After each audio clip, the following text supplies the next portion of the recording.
નમસ્કાર વિદ્યાર્થી મિત્રો, ધોરણ 12 ફિઝિક્સ વિષયના આજના આ વિડિયો લેક્ચરની અંદર આપ દરેક વિદ્યાર્થીઓનું સ્વાગત છે. આજે આપણે ખૂબ જ અગત્યનો એક ટોપિક એટલે કે એલસી દોલન, બરાબર, એના વિશે આજે ચર્ચા કરવાની છે. એલસી દોલનો કહેવાય કોને? તો એલસી દોલનો એટલે શું?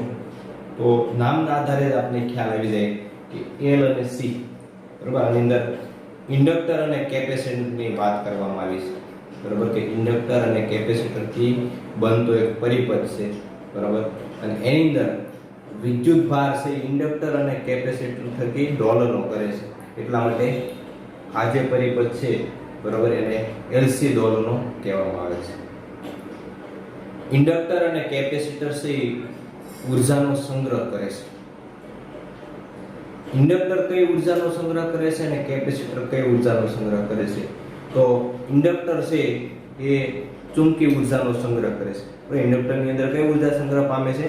તો ચુંબકીય ઉર્જા છે સંગ્રહ પામે છે. જ્યારે કેપેસિટરની અંદર છે એ વિદ્યુત ઉર્જા સંગ્રહ પામે છે. આપણે ખ્યાલ છે કેપેસિટર છે એ વિદ્યુત ભારનો સંગ્રહ કરવાનું કામ કરે છે.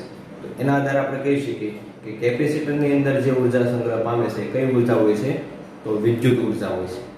બંનેના સમીકરણ પણ આપણે ખ્યાલ છે કે કેપેસિટરની અંદર જે ઉર્જા સંગ્રહ પામે એ વિદ્યુત ઉર્જાનું સૂત્ર છે U બરાબર Q²/2c. તો UE બરાબર Q²/2c. જ્યારે ઇન્ડક્ટરની અંદર જે ઉર્જા સંગ્રહ પામે, ચુંબકીય ઉર્જા, તો એનું આપણી પાસે સૂત્ર છે UB બરાબર 1/2 Li². એટલે ટૂંકમાં બંનેની અંદર અલગ અલગ ઉર્જાઓ સંગ્રહ પામે છે. એકની અંદર વિદ્યુત ઉર્જા અને એકની અંદર ચુંબકીય ઉર્જા. અને વિદ્યુત ભાર છે સમગ્ર ચક્ર દરમિયાન, બરાબર, કેપેસિટર અને ઇન્ડક્ટરની વચ્ચે છે આપણું જે પરિપથ છે એની અંદર દોલનો કરતો હોય છે. એટલા માટે આને આપણે એલસી દોલનો એવું નામ આપશું. હવે આખી જે પ્રક્રિયા છે આપણે હવે એલસી દોલનોની અંદર સમજીએ. સૌપ્રથમ તો એનો આપણે પરિપથ છે દોરી નાખીએ. આ બાજુ એક કેપેસિટર છે, એની સાથે શ્રેણીમાં એક ઇન્ડક્ટરને જોડવામાં આવ્યું છે. આ કેપેસિટર છે જેનું કેપેસિટન્સ C છે અને ઇન્ડક્ટર છે જેનું ઇન્ડક્ટન્સ L છે. આ જે પરિપથ છે એને એલસી દોલક પરિપથ છે કહેવામાં આવે છે. હવે કઈ રીતે વિદ્યુત ભાર છે ઇન્ડક્ટર અને કેપેસિટરની વચ્ચે છે દોલનો કરે છે? તો શરૂઆતમાં આપણે આ કેપેસિટર છે ને સંપૂર્ણ ચાર્જ લીધું છે, બરાબર. કેપેસિટર છે સંપૂર્ણ કેવું છે? ચાર્જ છે. આ કેપેસિટરના પ્લેટોની પોલારિટી, એક છે ધન પ્લેટ છે, એક ઋણ પ્લેટ છે. તો સંપૂર્ણ ચાર્જ છે એટલે ધારો કે t સમય એમાંથી વિદ્યુત પ્રવાહ I પસાર થાય છે અને ઇન્ડક્ટર મારફતે પસાર થશે. હવે જેમ જેમ આ પરિપથમાંથી વિદ્યુત પ્રવાહ વહેવા માંડશે એમ કેપેસિટર પરનો વિદ્યુત ભાર ઘટવા માંડશે. શરૂઆતમાં કેપેસિટર પરનો વિદ્યુત ભાર મહત્તમ હશે Qm જેટલો, બરાબર. ધીમે ધીમે વિદ્યુત ભાર ઘટવા માંડશે અને વિદ્યુત પ્રવાહ વધવા માંડશે, બરાબર. એટલે સમય પસાર થાય એમ કેપેસિટર ડિસ્ચાર્જ થાય. કેપેસિટર ડિસ્ચાર્જ થાય તો એટલે આમાંથી પ્રવાહ છે વધવા લાગશે. જે કેપેસિટરની અંદર જે ઉર્જા સંગ્રહ પામે છે એટલે કે વિદ્યુત ઉર્જા, એ વિદ્યુત ઉર્જા છે વિદ્યુત ભાર ઘટવાને કારણે ઘટશે. જ્યારે ઇન્ડક્ટરની અંદર પ્રવાહ વધવાને કારણે એની ચુંબકીય ઉર્જા વધે છે. એટલે કે અહીંયા વિદ્યુત ઉર્જાનું રૂપાંતર ચુંબકીય ઉર્જામાં થશે, બરાબર. અને બેનો સરવાળો કરો તો એ અચળ રહેશે, બરાબર.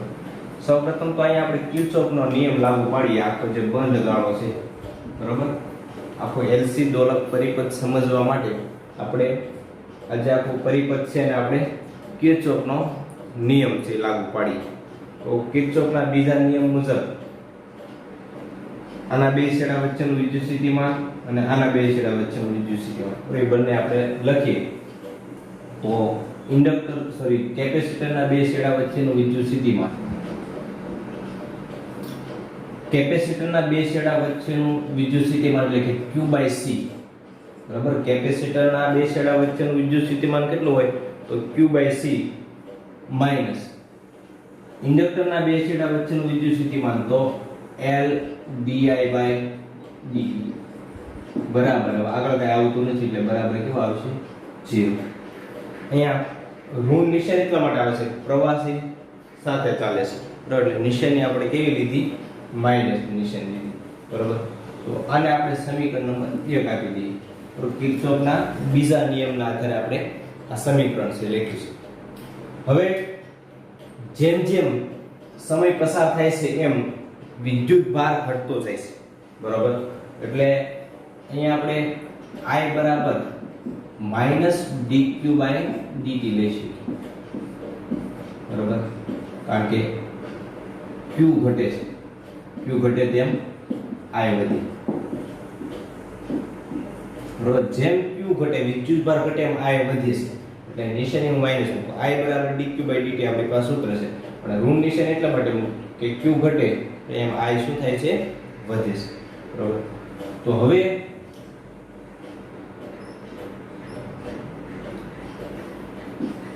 I ની કિંમત છે આપણે સમીકરણ નંબર 1 ની અંદર મૂકી દઈએ આની અંદર બરાબર. તો શું થશે કે q/c - l di/dt ની જગ્યાએ હું -dq/dt મૂકું બરાબર, -d/dt. તો આ d/dt એમ I ની જગ્યાએ મૂકી દઉં -dq/dt બરાબર. તો શું થશે? d2q/dt નો સ્ક્વેર, માઈનસ માઈનસ કેવા થઈ જાય છે? પ્લસ થઈ જશે બરાબર, બરાબર 0. ખ્યાલ આવ્યો? આ di/dt છે એમાં I ની જગ્યાએ -dq/dt મૂકી દો તો માઈનસ ના માઈનસ પ્લસ થઈ જશે, એટલે di/dt નું શું થઈ જાય? d2q/dt નો સ્ક્વેર. બે બાજુ l વડે ભાગી નાખીએ તો q ના છેદમાં lc વત્તા d2q/dt સ્ક્વેર બરાબર કેવા આવશે? 0. અને સમીકરણ નંબર આપી દઉં 2. હવે આ જે સમીકરણ છે બરાબર, આ સમીકરણ કોના જેવું છે?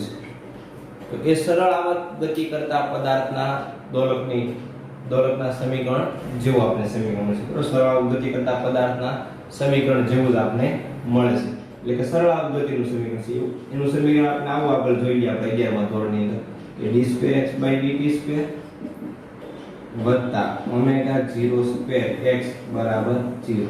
આના જેવું જ આપણે આ સમીકરણ મળે છે. કઈ રીતે એના જેવું? તો આ પદને હું પહેલા લખી શકું બરાબર. તો આવું પદ મળશે d2q/dt² વત્તા q ના છેદમાં lc બરાબર 0. હવે તમને ખ્યાલ આવશે કે d2x/dt નો સ્ક્વેર છે એની સરખામણી આપણે d2q/dt² સાથે કરીએ બરાબર. તો આ x ની સરખામણી કોની સાથે થાય? q સાથે. x ની સરખામણી આપણે q સાથે કરીશું. આગળ આપણે સરખામણી જોવાની છે બરાબર. એનું ટેબલ આપણે જોઈશું કે સરળ ગતિમાં જે પદો આવે છે એની સરખામણી આપણે આ જે LC દોલક પરિપથ છે એમાં કયા પદ સાથે કરી શકીએ બરાબર. તો હવે q ની સરખામણી x સાથે થાય, અહીંથી x ની સરખામણી q સાથે થાય તો ω02 ની સરખામણી 1/LC સાથે થશે બરાબર. ω02 એની સરખામણી આપણે કોની સાથે કરી શકીએ? 1/LC સાથે કરીશું બરાબર. એટલે કે ω0 બરાબર કેટલા થાય? 1/LC. આ એની આવૃત્તિનું સૂત્ર છે બરાબર. કોણી આવૃત્તિ છે, દોલન કરે છે બરાબર. LC દોલક પરિપથની અંદર જે વિદ્યુત ભાર છે દોલન કરે છે તો એની આવૃત્તિ છે બરાબર. પ્રાકૃતિક આવૃત્તિથી દોલન કરે છે અને એની પ્રાકૃતિક આવૃત્તિ કેટલી છે? 1/LC જેટલી છે. હવે આપણે ચુંબકીય ઉર્જાનું રૂપાંતર વિદ્યુત ઉર્જામાં કઈ રીતે થાય છે તો એ બાબત છે અહીંયા સમજવી છે. તો એની માટે અહીંયા ધારો કે આ જે કેપેસિટર છે તો એની અંદર જે વિદ્યુત ભાર સંગ્રહ પામે છે તો વિદ્યુત ભારનું સૂત્ર છે q બરાબર qm cos ω0t વત્તા I.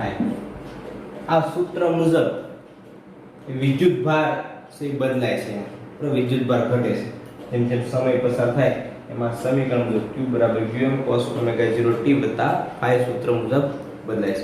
શરૂઆતમાં આપણે t બરાબર 0 સમય લઈએ તો t બરાબર 0 સમયે વિદ્યુત ભાર મહત્તમ છે, કારણ કે કેપેસિટર કેવું છે? સંપૂર્ણ ચાર્જ સ્થિતિમાં છે શરૂઆતમાં. એટલે t બરાબર 0 સમયે q બરાબર કેવા છે? qm છે બરાબર. અહીં t બરાબર હું 0 મૂકી દઉં એટલે cos phi થશે, તો cos phi ની વેલ્યુ 1 થશે, બરોબર. એટલે કે phi બરાબર 0 હોય, phi 0 હોય ત્યારે cos phi આપણે કેવા મળશે 1. તો અહીં પ્રારંભિક કળા ત્યારે શૂન્ય છે, બરોબર. સમયગાળો જ્યારે 0 હોય, 0 સમયગાળાનો મતલબ એવો થયો કે પ્રારંભમાં આ કેપેસિટર છે સંપૂર્ણ ચાર્જ હશે, એટલે એની પરનો વિદ્યુતભાર મહત્તમ છે, બરોબર. વિદ્યુતભાર મહત્તમ હશે એટલે પ્રવાહ ત્યારે કેવો છે? શૂન્ય છે, બરોબર. આના આધારે આપણે q બરાબર સમીકરણ લખવું તો q બરાબર શું આવશે? qm cos omega 0 t. આપણે phi 0 લઈ લીધા, તો q બરાબર qm cos ઓમેગા 0 t. પ્રવાહ મેળવવો હોય તો I બરાબર શું આવશે? dq dt. પણ કેવા આવશે? માઈનસ dq, કારણ કે વિદ્યુતભાર ઘટે છે, એટલે I બરાબર માઈનસ dq dt કરો. તો આનું વિકલન આપણે કરીએ તો આગળ નિશાની માઈનસ રાખી અને હવે આપણે આનું વિકલન કરીએ dq dt એટલે આનું વિકલન, બરાબર. અને સમીકરણ પહેલા આપણે આપી દઈએ 3. તો આનું હવે વિકલન શું થશે? qm તો અચળ છે, બરાબર, મહત્તમ વિદ્યુતભાર, તો વિકલનની બહાર આવતું છે. cos ઓમેગા 0 t નું શું થાય છે? તો માઈનસ sin ઓમેગા 0 t, બરાબર, માઈનસ sin ઓમેગા 0 t.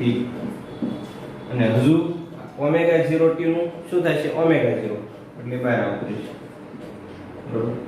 આ માઈનસ ને આ માઈનસ એટલે પ્લસ થઈ જશે, બરાબર. તો આપણે I બરાબર શું મળશે? qm omega 0 sin omega 0 t. અને આ qm ઓમેગા 0 એને આપણે im નામ આપી દઈએ, મહત્તમ પ્રવાહ. એટલે આપણે સમીકરણ મળશે I બરાબર im sin ઓમેગા 0 t. સમીકરણ નંબર 4. હવે ફક્ત આપણે આ બે સમીકરણના આધારે આખો LC દોલક પરિપથને સમજવાનું છે. એક આ સમીકરણ જે વિદ્યુત ભાર માટેનું છે અને આ સમીકરણ જે વિદ્યુત પ્રવાહ માટેનું છે. I બરાબર im sin ઓમેગા 0 t. આ બંને સમીકરણો તમે જોશો એટલે તમને ખ્યાલ આવશે કે વિદ્યુત ભાર છે cos વિધિ અનુસાર બદલાય છે અને પ્રવાહ છે sin વિધિ અનુસાર બદલાય છે, બરોબર. તો આપણે ખ્યાલ છે કે જ્યારે sin ની વેલ્યુ મહત્તમ હોય ત્યારે cos ની વેલ્યુ 0 હોય, sin ની વેલ્યુ 1 હોય ત્યારે cos ની વેલ્યુ 0, cos ની વેલ્યુ 1 હોય ત્યારે sin ની વેલ્યુ 0. એનો મતલબ કે એક જ્યારે મહત્તમ હોય ત્યારે બીજું 0 થશે, બરોબર. કેપેસિટર છે એનો વિદ્યુતભાર મહત્તમ હશે ત્યારે ઇન્ડક્ટરમાંથી વહેતો પ્રવાહ 0 છે. પ્રવાહ 0 હોય એટલે ઇન્ડક્ટરની ઊર્જા 0 હશે, ત્યારે કેપેસિટરની ઊર્જા કેવી છે? મહત્તમ છે.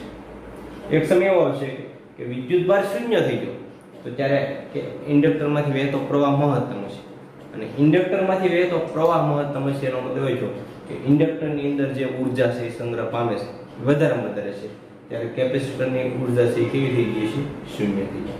એટલે ટૂંકમાં અહીંયા કેપેસિટર અને ઇન્ડક્ટરની વચ્ચે વિદ્યુતભાર છે શું કરે છે? દોલનો કરે છે, જેને આપણે LC દોલનો એવું નામ આપીએ છીએ, બરાબર. હવે અલગ અલગ પરિપથ દ્વારા આપણે આ જે LC દોલનો છે એની ઘટના છે એને સમજીએ.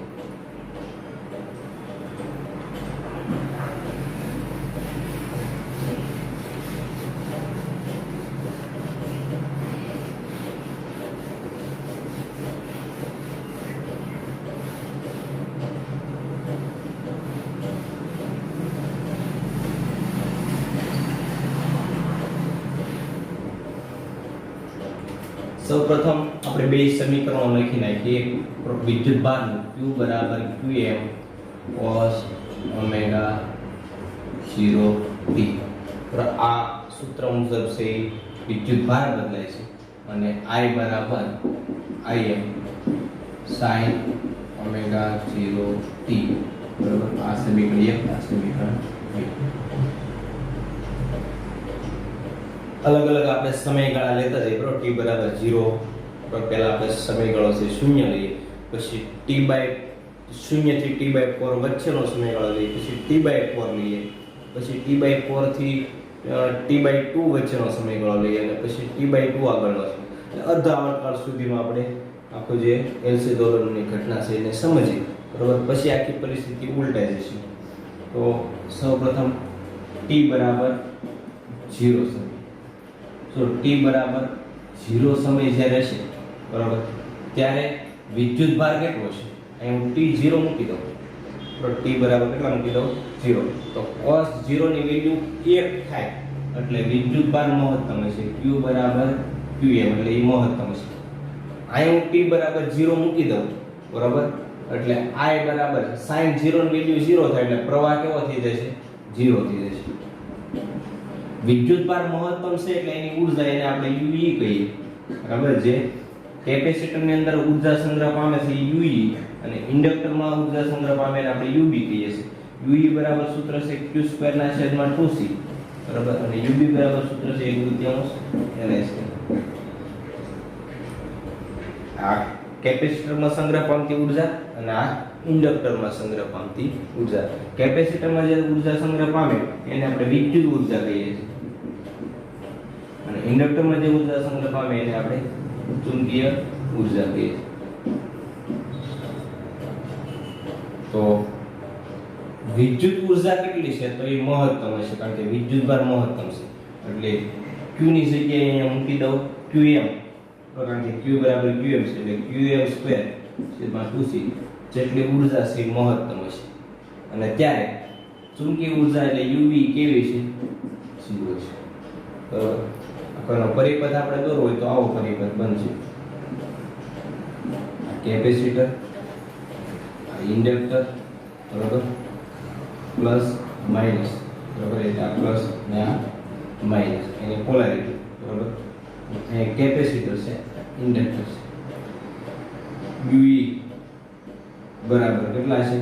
તો Qm²/2C એટલે મહત્તમ. UB બરાબર કહેવાય છે તો 0 છે બરાબર. એટલે કે આની બેટરી છે સંપૂર્ણ ચાર્જ છે એમ આપણે કહીશું. અહીંયા બેટરી છે ખાલી છે બરાબર, અને આપણે સાંકેતિક રીતે પણ દર્શાવીશું. આ ઊર્જા મહત્તમ છે એટલે આખું બોક્સ ભરાઈ ગયું છે ઊર્જા બરાબર. અહીં ઊર્જા શૂન્ય છે એટલે બોક્સ ખાલી છે. આ રીતે પણ આપણે એને દર્શાવી શકીએ. અને અહીંયા આપણે LC દોલનોમાં ખાસ LC દોલનોને આપણે કોની સાથે સરખાવે છે? તો સ્પ્રિંગના જે દોલનો છે એની સાથે પણ તમે એને સરખાવી શકો બરાબર. કઈ રીતે? તો દાખલા તરીકે આ સ્પ્રિંગ છે બરાબર, આ એની ન્યૂનતમ સ્થિતિ છે બરાબર, અને આપણે ખેંચેલી છે અત્યારે હાલ કઈ સ્થિતિમાં છે? ખેંચેલી સ્થિતિમાં છે. તો x જેટલું આપણે એને સ્થાનાંતર કરેલું એટલે સ્થિતિ ઊર્જા U બરાબર, સ્થિતિ ઊર્જાને v કહીએ આપણે બરાબર 1/2 kx² જેટલી છે બરાબર. અને ગતિ ઊર્જા ત્યારે કેવી છે? તો ગતિ ઊર્જા 0 છે. શા માટે આપણે એને સ્પ્રિંગ સાથે સરખાવી શકીએ? તો સ્પ્રિંગ ની અંદર પણ બે ઊર્જા હોય, તો એક સ્થિતિ ઊર્જા અને એક ગતિ ઊર્જા. એમ અહીંયા બે ઊર્જા, એક વિદ્યુત ઊર્જા અને ચુંબકીય ઊર્જા. સ્પ્રિંગમાં આપણે ખ્યાલ છે સ્પ્રિંગને આપણે ખેંચેલી સ્થિતિમાં રાખેલી હોય બરાબર, ત્યારે એની પાસે સ્થિતિ ઊર્જા છે પણ ગતિ ઊર્જા 0 છે કારણ કે હજી આપણે સ્પ્રિંગને મુક્ત કરી નથી. એટલે એક ઊર્જા મહત્તમ છે, એક ઊર્જા શૂન્ય છે. અહીંયા પણ એવું થાય છે કે એક ઊર્જા મહત્તમ છે, એક ઊર્જા શૂન્ય. તો ટૂંકમાં સ્થિતિ ઊર્જાની સરખામણી આપણે અહીંયા વિદ્યુત ઊર્જા સાથે કરીએ તો ચુંબકીય ઊર્જાની સરખામણી કોની સાથે થાય? ગતિ ઊર્જા સાથે બરાબર. તમારી ચોપડીની અંદર પણ તમને નીચે છે આ જે પરિપથ છે એની નીચે છે જે આકૃતિ આપી છે બરાબર સ્પ્રિંગની, તો એવું દર્શાવે છે. હવે બીજી સ્થિતિ લઈએ. આ આપણે સમયગાળો છે એ કેટલો લીધો? તો T બરાબર 0 સમયગાળા માટેની સ્થિતિ બરાબર. હવે સમયગાળો આપણે બદલીએ. T બરાબર 0 સમયગાળામાંથી આપણે સમયગાળો કેટલો કરીએ? તો બીજી સ્થિતિ એમાં આપણે 0 is less than T/4, 0 is less than T is less than T/4. 0 અને T/4 વચ્ચેનો સમયગાળો લઈએ બરોબર. તો 0 અને T/4 વચ્ચેનો સમયગાળો છે ત્યારે cos ની વેલ્યુ અને sin ની વેલ્યુ બેયની વેલ્યુ કઈ છે? કારણ કે 0 અને T/4 તો ચોથો આવર્તકાળ જેટલું ચક્ર લઈએ બરોબર. તો અહીં T ની જગ્યાએ જેમ T/4 મૂકો તો T/4 કરતા નાની વેલ્યુ આપણે લેશું 0 અને T/4 વચ્ચે, એટલે cos અને sin બેયની વેલ્યુ આપણે કંઈક મળશે. એનો મતલબ એ છે કે ત્યારે બંને ઊર્જાની છે પણ વિદ્યુત ભાર ઘટતો જશે બરોબર. સમયગાળો જેમ જેમ પસાર થાય વિદ્યુત ભાર ઘટતો જાય એટલે આ ઊર્જા ઘટી ગઈ છે અને ચુંબકીય ઊર્જા જે 0 હતી 0 માંથી વધી છે બરોબર. એટલે Q is not equal to 0 અને I is not equal to 0. પ્રવાહ એ 0 નહીં હોય અને વિદ્યુત ભાર એ 0 નહીં હોય બરોબર. એનો મતલબ એ છે કે એની પાસે ચુંબકીય ઉર્જા પણ હશે અને વિદ્યુત ઉર્જા પણ હશે. એનો પરિપથ આપણે દોરીએ તો કંઈક પરિપથ આપણને આવો મળશે.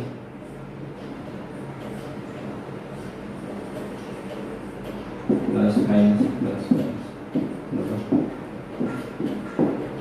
તો હવે આકૃતિની અંદર આપણે જોઈએ તો બંને ઉર્જા છે હશે. તો એની પાસે ચુંબકીય ઉર્જા પણ હશે અને થોડી વિદ્યુત ઉર્જા પણ હશે. એટલે કે u e is not equal to 0 અને ub is not equal to 0. બંને ઉર્જા 0 ની હોય, બંને થોડી ઉર્જા હોય છે. બરોબર, વચગાળાની સ્થિતિ એટલે કે 0 અને t/4 આગળની સ્થિતિ. બરોબર, અને એને આપણે આ રીતે સ્પ્રિંગ સાથે પણ સરખાવી શકીએ કે એનું મધ્યમાન સ્થાન બરોબર એનાથી થોડીક આપણે નજીક લાવ્યા, મધ્યમાન સ્થાનની નજીક લાવ્યા એટલે એની પાસે ગતિ ઉર્જા પણ હશે. બરોબર, એટલે કે v બરાબર 1/2 kx² અને ગતિ ઉર્જા k બરાબર 1/2 mv². બંને ઉર્જાઓ એની પાસે છે. બરોબર, સ્થિતિ ઉર્જા પણ છે અને ગતિ ઉર્જા પણ છે. જેમ અહીંયા એની પાસે વિદ્યુત ઉર્જા પણ છે અને ચુંબકીય ઉર્જા પણ છે. તો આ ખાલી સરખામણી કરવા માટે છે. બરોબર, અહીંયા કઈ સ્પ્રિંગ નથી, તો આ તો LC દોલક પરિપથ છે, પણ એની સરખામણી આપણે સ્પ્રિંગ સાથે પણ કરી શકીએ છીએ. બરોબર, એટલે હવે જો અહીં બંને ઉર્જાઓ છે, પછી ચુંબકીય ઉર્જા પણ છે અને વિદ્યુત ઉર્જા પણ છે. કેપેસિટરમાં સંગ્રહ પામે એ વિદ્યુત ઉર્જા અને ઇન્ડક્ટરમાં સંગ્રહ પામે એ ચુંબકીય ઉર્જા. બરોબર, ટૂંકમાં હવે વિદ્યુત ભાર ઘટતો જાય છે, Q ઘટે છે અને I શું થાય છે? વધે છે. Q ઘટે એટલે જે ચુંબકીય ઉર્જા મહત્તમ હતી એ થોડી ઘટી ગઈ અને વિદ્યુત ઉર્જા જે મહત્તમ હતી એ ઘટી ગઈ છે.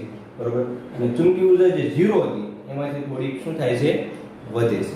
બરોબર, હવે ત્રીજો આપણે તબક્કો જોઈએ કે જેમાં આપણે સમયગાળો છે t/4 લઈએ, એક્ઝેક્ટ કેટલો લઈએ? t/4. આ પરિપથની જરૂર નથી એટલે કાઢી નાખું.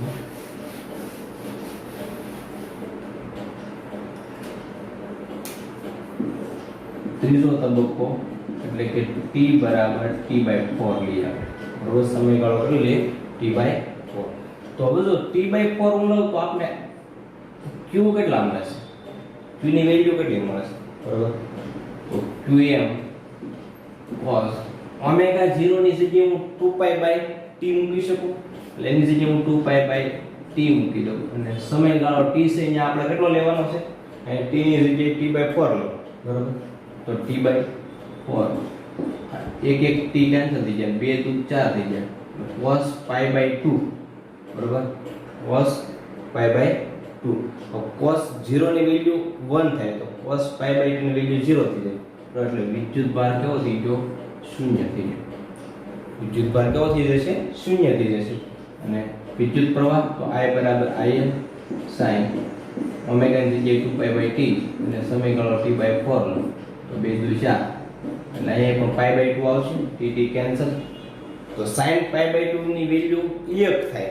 બરાબર, એટલે પ્રવાહ મહત્તમ મળશે આપણે. આ શું તો પહેલી જે પરિસ્થિતિ એની કરતા તદ્દન ઉલટી પરિસ્થિતિ થઈ ગઈ કે વિદ્યુત ભાર છે 0 થઈ ગયો. બરાબર, વિદ્યુત ભાર 0 થઈ ગયો અને વિદ્યુત પ્રવાહ મહત્તમ થઈ ગયો. એનો મતલબ એ કે વિદ્યુત ઉર્જા 0 થઈ જશે અને ચુંબકીય ઉર્જા મહત્તમ થઈ જશે. એટલે ત્રીજા તબક્કાની અંદર શું થાય છે કે કેપેસિટર પરનો વિદ્યુત ભાર બરાબર એ 0 થઈ જશે. બરાબર, અને ઇન્ડક્ટરમાંથી વહેતો પ્રવાહ મહત્તમ થઈ જશે. એનો મતલબ એ કે કેપેસિટર જે સંપૂર્ણ ચાર્જ હતું એ અહીંયા કેવું થઈ જશે? ડિસ્ચાર્જ થઈ જશે. અહીંયા કેપેસિટર કેવું થઈ ગયું? હવે ડિસ્ચાર્જ થઈ ગયું. અને કેપેસિટર ડિસ્ચાર્જ થઈ જાય એટલે એની ઉર્જા ઘટીને 0 થઈ જશે. બરાબર, જે મેક્સિમમ હતી 0 થઈ ગયું અને હવે આ જે બેટરી છે એની ઉર્જા ફૂલ થઈ UB, UE 0 થઈ ગયું. તો UB is not equal to 0. UB મહત્તમ થઈ જશે. અને કેટલી છે UB?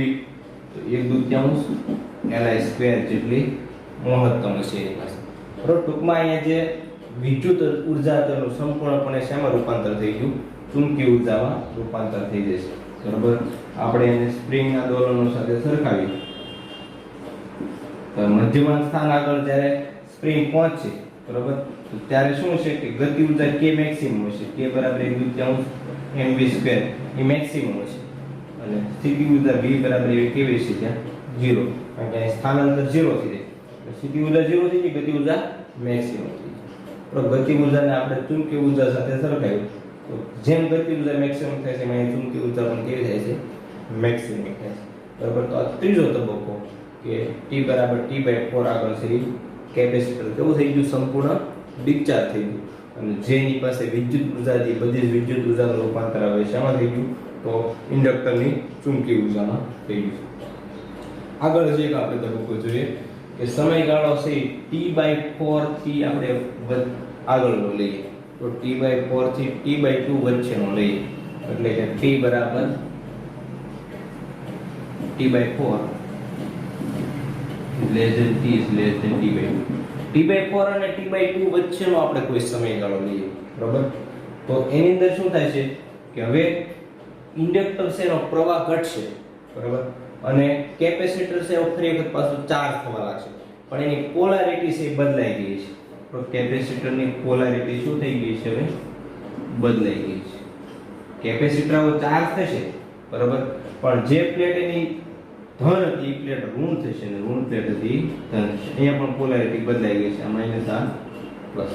તો ટૂંકમાં પ્રવાહની દિશા પણ ઉલટાઈ જશે, બરાબર. આ દિશામાં આવો પ્રવાહ શરૂ થશે, એટલે પ્રવાહની દિશા ઉલટાઈ જશે, એના કારણે છે કેપેસિટરની પોલારિટી, બંને પ્લેટો વચ્ચેની પોલારિટી પણ બદલાઈ ગઈ છે, અને હવે કેપેસિટર ધીમે ધીમે ધીમે ફરી પાછું શું થવા લાગશે, ચાર્જ થવા લાગશે. જેમ કેપેસિટર ચાર્જ થશે, બરાબર, એમાં બેટરી ભરાતી જશે, અને આ ઇન્ડક્ટર છે, બરાબર, એની અંદર પ્રવાહ ઘટતો જાય તો એની ચુંબકીય ઉર્જા જે મેક્સિમમ હતી એ હવે ઘટતી જશે, બરાબર. ટૂંકમાં એ u is not equal to 0 અને ub is not equal to 0. હવે બે એક પણ ઉર્જા છે શૂન્ય નહીં હોય, બંને ઉર્જા છે, એટલે ચુંબકીય ઉર્જા છે અને વિદ્યુત ઉર્જા પણ એની પાસે હશે, બરાબર.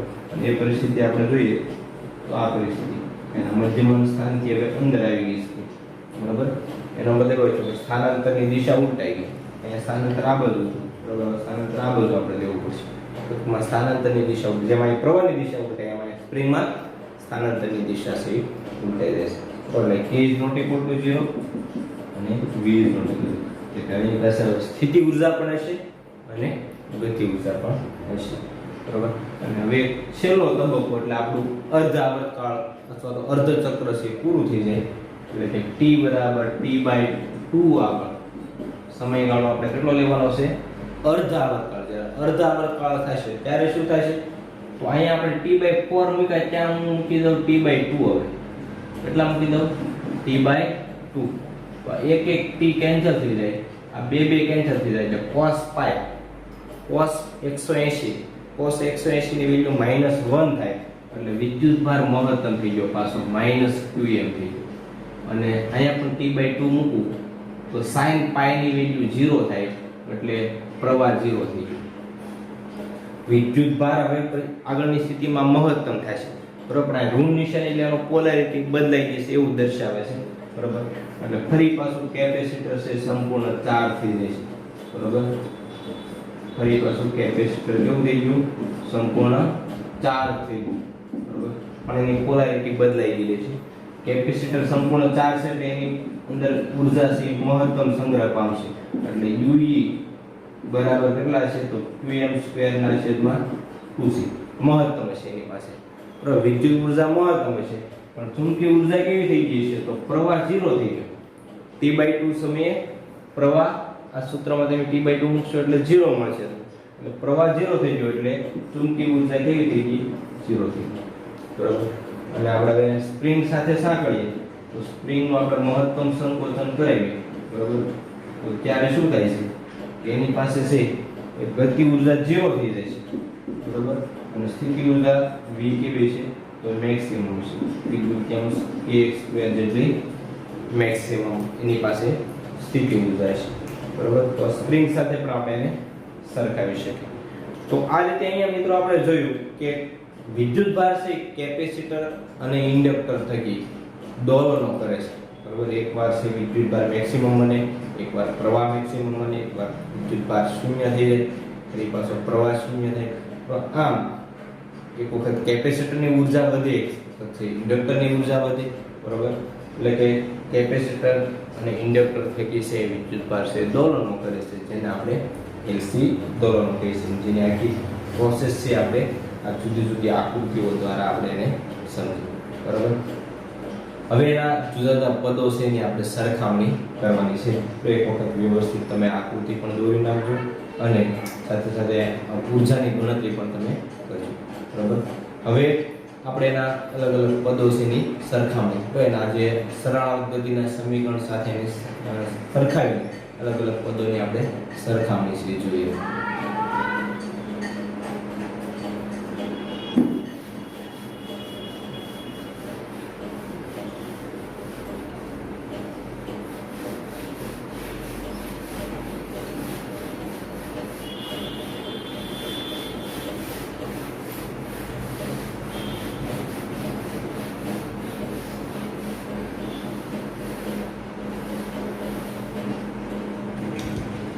સરળાવર્ત ગતિનું જે સમીકરણ છે, બરાબર, d2x/dt² વત્તા ω02x બરાબર 0.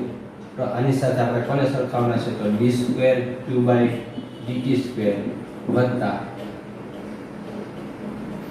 q/LC બરાબર બરાબર 0.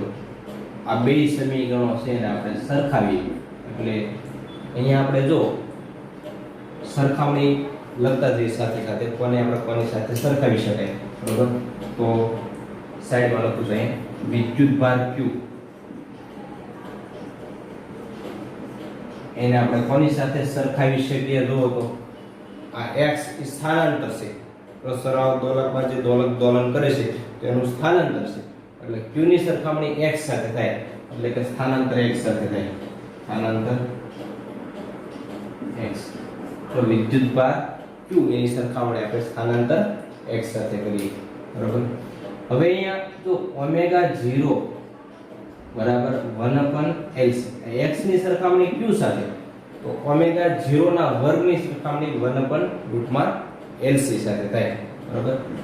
એટલે કે ω02 બરાબર કેટલા થાય? 1/LC. તેથી ω0 ની બરાબર શું આવશે? 1/√LC. હવે આપણે જ્યારે 11મા ધોરણની અંદર સરળાવર્ત ગતિ ભણતા હતા, બરોબર, ત્યારે આપણે આવું એક સમીકરણ મળી જાય કે k બરાબર m/ω02, બરોબર. આવું આપણે એક સમીકરણ મળી જાય. અથવા તો ω02 બરાબર k/m, બરોબર. તો એ રીતે આપણે જોઈએ તો આ ω02, બરોબર, અહીંયા જે ω02 અહીંયા જે આપણે ω02 આ સરળાવર્ત ગતિમાં જે મળ્યું હતું, બરોબર, અને આ જે LC દોલક પરિપથનો એ બંનેમાં ω02 ને આપણે સરખાવીએ તો આ 1/c ની સરખામણી, બરોબર, એ આપણે L ની સરખામણી m સાથે થશે, બરોબર. એ સૌપ્રથમ આ L એટલે કે ઇન્ડક્ટન્સ એની સરખામણી દળ સાથે થાય, બરોબર. અહીંયા લખું છું કે ઇન્ડક્ટન્સ L એની સરખામણી પદાર્થનું દળ m સાથે થશે, બરોબર. જે પદાર્થનું દળ છે એની સરખામણી ઇન્ડક્ટન્સ એટલે કે આત્મપ્રેરકત્વ સાથે થાય. આત્મપ્રેરકત્વ અથવા કે જેને આપણે ઇન્ડક્ટન્સ કહીએ છીએ, એ દળ m સાથે સામ્યતા ધરાવે. તો હવે અહીંયા 1/c એટલે કેપેસિટરનો વ્યસ્ત એ બળતણ, બરોબર, k સાથે સામ્યતા ધરાવે છે. એટલે અહીંયા કેપેસિટન્સનો વ્યસ્ત એની સરખામણી 1/c ની સરખામણી કોની સાથે થાય? તો બળતણ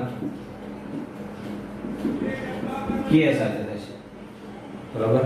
દોલકનો જે બળતણ છે k, તો k સાથે આપણે કોની સરખામણી કરી શકીએ? 1/c એટલે કે કેપેસિટન્સના વ્યસ્તની આપણે સરખામણી કરી શકીએ. હવે આગળ બીજા સમીકરણો જોઈએ. તો એક બળનું સૂત્ર છે F બરાબર ma. બળ F બરાબર શું આવશે? ma, બરાબર. તો m a ની જગ્યાએ dv/dt, અને હજુ આપણે એમાં ફેરફાર કરીએ તો dv/dt બરાબર વેગનું સમય સાપેક્ષે વિકલન એ પ્રવેગ આપે, અથવા તો મારે dv/dt નો લખવું હોય તો સ્થાનાંતરનું 2 વખત વિકલન d2x/dt. તો આ બળનું સૂત્ર છે. હવે બળને આપણે કોની સાથે સરખાવી શકીએ તો E બરાબર -L di/dt સાથે સરખાવી શકીએ, અથવા તો એની જગ્યાએ આપણે -L di/dt ની જગ્યાએ d2q/dt² સાથે પણ આપણે સરખાવી શકીએ. જો અહીંયા બળ છે એની સરખામણી EMF સાથે એટલે કે વિદ્યુત ચાલક બળ સાથે કરી શકીએ. F ની સરખામણી EMF સાથે કરીએ, બરોબર. આ m ની સરખામણી તો આપણે ઓલરેડી L સાથે કરેલી જ છે, બરોબર. આ x ની સરખામણી કોની સાથે કરી છે તો q સાથે કરી છે, બરોબર. એટલે ટૂંકમાં અહીંયા બળની સરખામણી કોની સાથે થાય છે તો EMF સાથે થશે, બરોબર. એટલે કે EMF અથવા તો વિદ્યુત ચાલક બળ E એની સરખામણી આપણે બળ F સાથે કરીશું, બરોબર. m ની સરખામણી L સાથે, x ની સરખામણી q સાથે, બરોબર. આ v ની સરખામણી આપણે I સાથે કરીશું, બરોબર. એટલે કે વિદ્યુત પ્રવાહ I એની સરખામણી આપણે વેગ v સાથે કરીશું. ખ્યાલ આવશે? વિદ્યુત ભારની સરખામણી સ્થાનાંતર સાથે, L ની સરખામણી દળ સાથે, કેપેસિટરના વ્યાસની સરખામણી k સાથે, EMF ની સરખામણી બળ સાથે, I એટલે કે વિદ્યુત પ્રવાહની સરખામણી વેગ v સાથે કરીશું, બરાબર. અહીંયા આપણે જે ઓમેગા 0 બરાબર રૂટમાં k ના છેદમાં અહીંયા મળે છે, બરાબર. એની પ્રાકૃતિક આવૃત્તિ સરળ આવર્ત ગતિમાં જે દોલનો કરે છે એમાં પ્રાકૃતિક આવૃત્તિનું સૂત્ર છે ઓમેગા 0 બરાબર રૂટમાં k ના છેદમાં m આવે છે, બરાબર. પ્રાકૃતિક આવૃત્તિ અહીં આપણે રૂટમાં k ના છેદમાં m મળે છે. એ અહીંયા જે LC દોલક પરિપથ છે એમાં કોના બરાબર આવશે તો 1/√LC બરાબર પ્રાકૃતિક આવૃત્તિ. તો ઓમેગા 0 બરાબર શું આવશે 1/√LC. એમાં એની સરખામણી આપણે સરળ ગતિની અંદર કરવી તો કોની સાથે થાય તો ઓમેગા 0 બરાબર રૂટમાં k ના છેદમાં m સાથે. પણ બેની પ્રાકૃતિક આવૃત્તિના સૂત્ર છે. આ LC દોલનો માટેની પ્રાકૃતિક આવૃત્તિ અને આ જે આપણે સરળ દોલક જોયું બરાબર 11મા ધોરણની અંદર, તો એની અંદર પ્રાકૃતિક આવૃત્તિ ઓમેગા 0 બરાબર રૂટમાં k ના છેદમાં m, બરાબર. તો આ રીતે મિત્રો આપણે અહીંયા અલગ અલગ સરખામણી કરો, અલગ અલગ પદોની સરખામણી કરી. એના આધારે એમ કહી શકાય કે આ એક સરળ આવર્ત ગતિ કરે છે, બરાબર. LC પરિપથમાં વિદ્યુત ભાર છે એ શું કરે છે સરળ આવર્ત દોલિત ગતિ છે કરે છે, બરાબર. તો આ રીતે આપણે અહીંયા સરખામણી જોઈએ. ખાસ ઘણી વખત વૈકલ્પિક પ્રશ્નોની અંદર આવી સરખામણી છે પૂછતા હોય છે, બરાબર. કે સરળ આવર્ત ગતિની અંદર જે દળ નામની જે રાશિ છે એની સાથે LC દોલક પરિપથની અંદર કઈ રાશિ છે સામ્યતા ધરાવે છે તો દળ સાથે ઇન્ડક્ટન્સ છે સામ્યતા ધરાવે છે. તો આવા પ્રશ્નો છે પૂછાઈ શકે આમાંથી. ચાલો તો આજના આ વિડિયો લેક્ચરમાં મિત્રો એટલે સુધી રાખીએ છીએ.